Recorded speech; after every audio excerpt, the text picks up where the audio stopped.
വാഗമൺ കേന്ദ്രീകരിച്ച് section office അനുവദിക്കണമെന്നും കുമളിയിൽ സബ്സ്റ്റേഷന് വേണ്ടി സ്ഥലം എടുപ്പ് ഉടൻ തുടങ്ങണമെന്നും ആവശ്യപ്പെട്ട് വൈദ്യുതി വകുപ്പ് മന്ത്രിക്ക് കത്ത് നൽകിയതായി Peermade MLA advocate Cyriac Thomas. തോട്ടം മേഖലയ്ക്കും വിനോദസഞ്ചാര മേഖലയ്ക്കും ഇത് ഏറെ ഗുണം ചെയ്യുമെന്നും ആവശ്യങ്ങൾക്കുടൻ പരിഹാരമുണ്ടാകുമെന്നും മന്ത്രി ഉറപ്പു നൽകിയതായും എംഎൽഎ ഇടുക്കി വിഷ്ണു പറഞ്ഞു.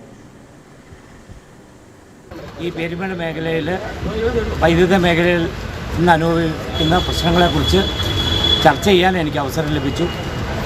ഇവിടെ കുമളിയിൽ ഒരു പുതിയ സബ്സ്റ്റേഷന് അനുമതിയായി കിടക്കുകയാണ്. വൈദ്യുത വകുപ്പിൻ്റെ സബ്സ്റ്റേഷൻ ഏതാണ്ട് 2.5 ഏക്കർ സ്ഥലം ഇവിടെ ലഭ്യമാകുന്നുണ്ട്.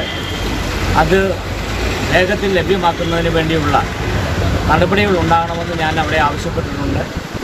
മന്ത്രി വളരെ അനുഭാവപൂർവ്വം ഈ കാര്യം പരിഗണിക്കാം. വളരെ പെട്ടെന്ന് തന്നെ ഇവിടെ സ്ഥലം ലഭ്യമാക്കിക്കൊണ്ട് സ്ഥലം ഏറ്റെടുത്തുകൊണ്ട് പീരുമേട്ടിൽ നമ്മൾ പുതുതായി ആരംഭിക്കുന്ന കുമളി സബ്സ്റ്റേഷന് അതിൻ്റെ നിർമ്മാണ പ്രവർത്തനങ്ങൾ എത്രയും പെട്ടെന്ന് തന്നെ തുടങ്ങി വെച്ച് അത് പൂർത്തീകരിക്കുമെന്നുള്ളതാണ് അദ്ദേഹം ഉദ്യോഗസ്ഥന്മാരുമൊക്കെ ആയിട്ട് സംസാരിച്ച് അന്ന് തീരുമാനമെടുത്തിട്ടുണ്ട്. ഇപ്പോൾ വാഗമൺ ടൂറിസം മേഖലയിലൊക്കെ വന്നിട്ടുണ്ട്.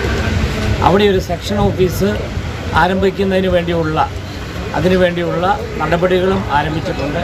അതും ഞാൻ ആ യോഗത്തിൽ ഉന്നയിച്ച വിഷയങ്ങളാണ്. അതുപോലെ തന്നെ നമ്മളിവിടെ പലയിടത്തും വൈദ്യുത ക്ഷാമവും അതുപോലെ തന്നെ വോൾട്ടേജ് ക്ഷാമവും ഒക്കെ ഇവിടെ പലപ്പോഴും ഉണ്ടാകാറുണ്ട്. അപ്പോൾ ആ വിഷയങ്ങൾ ആ സമ്മേളനത്തിൽ അവതരിപ്പിക്കുകയും അതിനൊക്കെ വളരെ പെട്ടെന്ന് തന്നെ പരിഹാരമുണ്ടാക്കാമെന്നുള്ള ഉറപ്പും ലഭിച്ചിട്ടുണ്ട്.